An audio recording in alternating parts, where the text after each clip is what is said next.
حضرت علی رضی اللہ تعالی عنہ نے فرمایا افسوس ان لوگوں پر جو روزہ رکھنے کے بعد بھی روزے میں نہیں ہوتے۔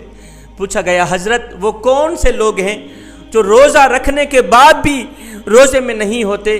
حضرت علی نے فرمایا میاں فقط پیٹ کو بھوکا رکھنے کا نام روزہ نہیں ہے، پیٹ کو پیاسا رکھنے کا نام روزہ نہیں ہے، بلکہ خود کو متقی پرہیزگار پانچوں وقت کا نمازی اور گناہوں سے دور رہنے کا نام روزہ ہے۔ انسان روزہ رکھنے کے بعد کھانے پینے سے تو دور ہو جاتا ہے، مگر ان ہاتھوں سے لوگوں کو تکلیف دیتا ہے، ان کانوں سے گندے کلمات سنتا ہے، اس زبان سے گندے کلمات بولتا ہے، چغلی کرتا ہے، غیبت کرتا ہے، دل کے اندر حسد رکھتا ہے، نفاق رکھتا ہے، ایڑی مار کے چلتا ہے، فخر سے چلتا ہے، تکبر سے چلتا ہے، مظلوموں پر ظلم کرتا ہے، ڈنڈی مارتا ہے، کسی کا حق مارتا ہے۔ فرمایا ایسا شخص روزہ رکھنے کے بعد بھی روزے میں نہیں ہوتا۔ فرمایا ایسے شخص کو روزے کا ثواب نہیں دیا جاتا۔ جو شخص روزہ بھی رکھتا ہے، جھوٹ بھی بولتا ہے، روزہ بھی رکھتا ہے، گندے گانے بھی سنتا ہے، آنکھوں سے گندے مناظر بھی دیکھتا ہے۔ فرمایا لوگو اللہ کے نزدیک ایسے شخص کی کوئی قدر و قیمت نہیں ہوتی جو شخص اس طرح کو روزہ رکھتا ہے۔ فرمایا لوگو روزہ تو اس طرح کا ہونا چاہیے، روزہ رکھو تو اس طرح کا رکھو کہ تمہارے ہاتھوں کو بھی روزہ ہو۔ ہاتھوں کے روزے ہونے کا مطلب کسی کو ایذا نہیں دیں گے، تمہارے کانوں کو بھی روزہ ہو، گندے کلمات نہیں سنیں گے، زبان کو بھی روزہ ہو، گندے کلمات بولیں گے نہیں، غیبت نہیں کریں گے، چغلی نہیں کریں گے۔ اللہ اکبر۔ آنکھوں کا روزہ، گندے مناظر نہیں دیکھیں گے، پاؤں کا روزہ ایڑھی مار کے نہیں چلیں گے، تکبر سے نہیں چلیں گے۔ فرمایا ایسا روزے دار روزہ افطار بعد میں کرتا ہے، اللہ کا محبوب پہلے بن جاتا ہے، اللہ کا ولی پہلے بن جاتا ہے۔ جو شخص اس طرح کا روزہ رکھتا ہے، ان تمام چیزوں پر عمل کرتا ہے، سر سے لے کر پاؤں تک ہر چیز کا روزہ رکھتا ہے، فرمایا ایسا شخص روزہ افطار بعد میں کرتا ہے، اللہ کا محبوب بندہ پہلے بن جاتا ہے، اللہ کا ولی پہلے بن جاتا ہے۔ جوانوں آؤ رمضان کا ادب کریں، رمضان کا احترام کریں، رمضان جو چاہتا ہے رمضان کی چاہت پر اپنی چاہت قربان کریں، رمضان کی رضا پر، رمضان کی مرضی پر اپنی مرضی قربان کریں، اپنی رضا قربان کریں، پھر جا کے رمضان اللہ کے ہاں تمہاری سفارش کرائے گا، ضرور سفارش کرے گا۔ تب سفارش کرائے گا جب تم رمضان کی رضا پر اپنی رضا قربان کرو گے، رمضان کی چاہت پر، رمضان کی مرضی پر اپنی مرضی اور چاہت قربان کرو گے، تب یہ رمضان جا کر اللہ کے حضور تمہاری سفارش کرائے گا۔ جوانوں پوری انسانیت کے سب سے بڑے محسن آپ کے اور میرے نبی جناب حضرت محمد مصطفیٰ صلی اللہ علیہ وسلم ہیں، جنہوں نے انسانوں کو ان کی زندگی کا مقصد بتایا، کامیابی کی راہ بتائی، اللہ کا راستہ دکھایا، اسی مقصد اور جد و جہد پر اپنا سب کچھ قربان کر دیا، اسی مشن پر اپنا سب کچھ قربان کر دیا۔ اب میرے کریم آقا کے بعد آج ہمارے لیے سب سے بڑا محسن وہ ہے جو وہ کام کر کے دکھائے جو کام رسول اللہ نے کیے۔ کون سے کام کیے؟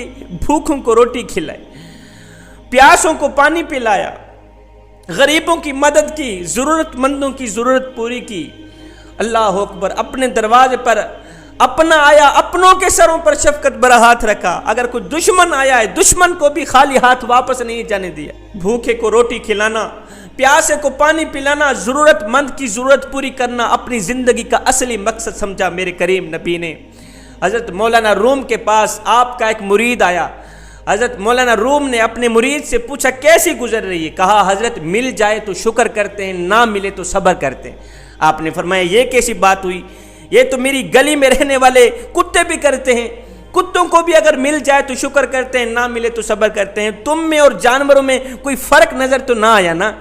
مرید بولا حضرت پھر آپ کی کیسی گزر رہی ہے؟ آپ نے فرمایا اگر مل جائے تو اللہ کی راہ میں بانٹ دیتے ہیں، نہ ملے تو کبھی نہ شکری نہیں کی۔ قبلہ بھوکے کو روٹی کھلانا، پیاسے کو پانی پلانا، کسی ضرورت مند کی ضرورت پوری کرنا، کسی کی بیٹی کو جہیز کے بغیر قبول کرنا، کسی بیمار سے اس کا حال چال پوچھنا، اس کی تھوڑی سی ہیلپ کر دینا، اس کی مدد کر دینا، اسے حوصلہ دینا، یہ ہیں تو بڑے سستے کام، یہ ہیں تو بڑے سستے عمل، مگر میرے اللہ کو اتنے پسند ہیں کہ یہ عمل اپنانے والا شخص اللہ کا محبوب بندہ بن جاتا ہے، اللہ کا ولی بندہ بن جاتا ہے۔ ان کاموں سے عرش والا اور مدینے والا بڑا ہی خوش ہوتا ہے۔ قیامت کے دن میرا اللہ اپنے بندوں سے کہے گا، میرے بندو میں بھوکا تھا، مجھے روٹی کی ضرورت تھی، تم نے مجھے روٹی کیوں نہ دی؟ میں پیاسا تھا، مجھے پانی کی ضرورت تھی، تم نے مجھے پانی کیوں نہ دیا؟ میں بیمار تھا، تم میرا حال پوچھنے کو کیوں نہ آئے؟ بندے کہیں گے مالک تو ہر عیب سے پاک ہے، تو بیماری سے پاک، تو کھانے سے پاک، تو پینے سے پاک، پھر یہ بھوک کیسی، پھر یہ پیاس کیسی، پھر یہ بیماری کیسی؟ میرا اللہ فرمائے گا او میرے بندو تمہارے دروازے پر وہ غریب ضرورت مند آیا تھا، بھوکا آیا تھا روٹی مانگنے کے لیے، کاش کہ تم اسے ایک روٹی دے دیتے، کاش کہ تمہیں اس کی بھوک پر رحم آ جاتا اور تم اس کو میرا بندہ سمجھ کے ایک روٹی دے دیتے، آج اس کا اجر میں ہی تم کو عطا کرتا۔ فرمایا او میرے بندو تمہارے دروازے پر فلاں پیاسا شخص آیا تھا پانی مانگنے کے لیے، تم نے اسے پانی کیوں نہ دیا؟ اگر اس کو میرا بندہ سمجھ کر ایک گھونٹ پانی کا دے دیتے، آج اس کی جزا تم لوگ مجھ سے ہی لیتے۔ او نادانو تمہارے محلے میں میرا وہ بندہ بیمار پڑا تھا، اس کا حال پوچھنے کے لیے تم کیوں نہیں گئے تھے؟ کاش کہ تم لوگ میرے اس بندے کا حال پوچھنے چلے جاتے، اس کی تھوڑی سی ہیلپ کر دیتے، اس کو حوصلہ دیتے، آج اس کا اجر تم لوگ مجھ سے ہی لیتے۔ جوانو میرے نبی کی شان دیکھیے، اپنا تو رہا اپنا، اگر دروازے پر دشمن بھی چل کر آیا ہے تو میرے کریم نبی نے دشمن کو بھی خالی ہاتھ واپس نہیں جانے دیا، کچھ نہ کچھ دے کر ہی واپس رخصت کیا ہے۔ آپ نے وہ واقعہ نہیں سنا؟ ایک یہودیہ عورت تھی، اس کا ایک بچہ تھا، گھر میں دو لوگ رہتے ہیں، ایک یہودیہ ماں رہتی ہے، ایک یہودی بچہ رہتا ہے۔ امیری کا جنازہ نکل گیا، غربت عروج پر آ گئے، صبح کو کھاتے ہیں شام کے لیے نہیں ہوتی، شام کو کھاتے ہیں صبح کے لیے نہیں ہوتی۔ ماں کا ایک ہی لباس تھا وہ بھی پھٹ گیا، جگہ جگہ سے جسم چھلک رہا تھا۔ یہ بچہ گیا چاچو جی کی چوکھٹ پر، دروازہ کھٹکایا، چاچو جی باہر نکلے، ہاں کیا لینا ہے؟ بچے نے کہا چاچو جی میری ماں بے لباس بیٹھی ہے، میری ماں کا ایک ہی لباس تھا وہ بھی پھٹ گیا ہے، اب تو جگہ جگہ سے جسم چھلک رہا ہے، خدارا تیرے گھر میں اگر کوئی پھٹا پرانا لباس پڑا ہو تو اٹھا کے مجھے دے دو تاکہ میں اپنی ماں کی زندہ لاش ڈھانپ سکوں۔ آئے چاچو جی نے جو رویہ اختیار کیا، بچہ روتا ہوا واپس کی طرف جا ہی رہا تھا کہ راستے میں سے ایک شخص مل گیا۔ اس شخص نے کہا بچے خیر تو ہے، کیوں رو رہا ہے؟ بچے نے کہا نہ پوچھ میاں، میری ماں بے لباس بیٹھی ہے، میری ماں کو لباس کی اشد ضرورت ہے، چاچو جی گھر گیا تھا لباس لینے، اس نے مجھے دھکے دے کر حویلی سے باہر نکال دیا، بس دل جو رو رہا تھا آنکھیں بھی رو پڑیں۔ اس شخص نے کہا بچے رو مت، چاچو جی نے اگر لباس نہیں دیا تو کیا ہوا؟ میں تجھے ایک ایسا در نہ بتاؤں جہاں دشمن بھی گیا ہے خالی ہاتھ واپس نہیں آیا۔ بیٹے اگر تو نے ماں کے لیے لباس لینا ہے تو کسی اور کے دروازے پہ نہ جا، چلا جا محمد کی چوکھٹ پر۔ میں نے سنا ہے اس کے دروازے پر اگر کوئی دشمن بھی چلا جاتا ہے خالی ہاتھ واپس نہیں جاتا، اور سن لے وہ ہے مسلمانوں کا نبی۔ یہ بچہ گیا اپنی یہودیہ ماں کے پاس، کہا ماں چاچو جی نے جو رویہ اختیار کیا، روتا ہوا واپس کی طرف آ ہی رہا تھا، راستے میں سے ایک شخص مل گئے، اس نے کہا اگر ماں کے لیے لباس لینا ہے تو کسی اور کی چوکھٹ پہ نہ جا، چلا جا محمد کی چوکھٹ پر جہاں دشمن بھی جاتا ہے خالی ہاتھ واپس نہیں جاتا۔ ماں نے کہا نہیں بیٹے اس کے دروازے پہ نہ جانا، میں نے سنا ہے وہ مسلمانوں کا نبی ہے، اور یہ بھی سنا ہے کہ اس کو جو بھی ملتا ہے اسی کا ہی ہو جاتا ہے، وہ جس کو دیکھتا ہے نا اس کو اپنا ہی بنا لیتا ہے، کہیں ایسا نہ ہو اس کی نظر تم پر پڑے اور تو اسی کا بھی نہ ہو جائے۔ بچے نے کہا نہیں ماں میں مذہب کا پکا ہی رہوں گا، جاتا ہوں چادر لینے، چادر دے گا تو دے دے گا، لباس دے گا تو دے دے گا، نہیں تو اسے پہلے بتا دوں گا میں تیرے کلمہ نہیں پڑھوں۔ یہ بچہ گیا، اس نے صحن حرم پر قدم رکھا، کیا دیکھتا ہے میرے کریم نبی رحمت والی چادر اوڑے ہوئے بیٹھے ہوئے ہیں۔ میرے نبی نے جب اس بچے کو دیکھا، بچے کا دل رو رہا تھا، نبی نے فرمایا بچے تو کیوں رو رہا ہے؟ اور تجھے کسی نے مارا ہے؟ بھوک لگی ہے روٹی دوں، پیاس لگی پانی دوں؟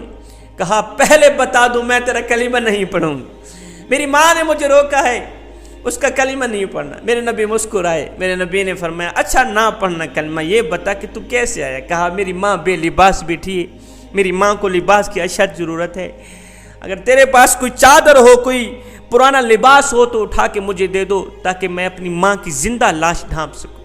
ہائے میرے کریم نبی نے جب سنا اس کی یہودیہ ماں بے لباس بیٹھی ہے، اس کو لباس کی اشد ضرورت ہے، تو میرے کریم نبی نے اسے یہ نہیں کہا اوے دفع ہو جا، میری مدد تو صرف میرے مسلمانوں کے لیے نامیانہ۔ میرے نبی نے جب سنا کہ اس کی ماں بے لباس بیٹھی ہے، اس کو لباس کی اشد ضرورت ہے، تو میرے کریم نبی نے وہ رحمت والی چادر اتاری، بچے کے ہاتھ میں دے دی، بچہ دوڑتا ہوا گیا، گھر میں ماں لیٹی ہوئی تھی، بچے نے جاتے ہی وہ رحمت والی چادر ماں کے اوپر اڑا دی۔ جیسے ہی رحمت والی چادر ماں کے اوپر آئی، ماں کے دل کی دنیا بدل گئی۔ ماں نے کہا وہ بچے کہیں مذہب تو نہیں دے کے آ گیا، اور کہیں دین تو نہیں دے کے آ گیا؟ کہا نہیں ماں، نفع کا سودا کر کے آیا ہوں، مذہب بھی بچا کے آ گیا ہوں، دین بھی بچا کے آیا ہوں، چادر بھی لے کے آیا ہوں۔ ماں نے کہا او بچے، او میرے لخت جگر، میرے نور نظر، تو سگے چچا جی گھر گیا تھا لباس لینے، اس نے تجھے دھکے دے کر حویلی سے باہر نکال دیا۔ کتنا کریم ہے مسلمانوں کا نبی، کتنا رحیم ہے مسلمانوں کا نبی، تیری ماں کا جسم ڈھانپنے کے لیے تجھے چادر دے دی بیٹے۔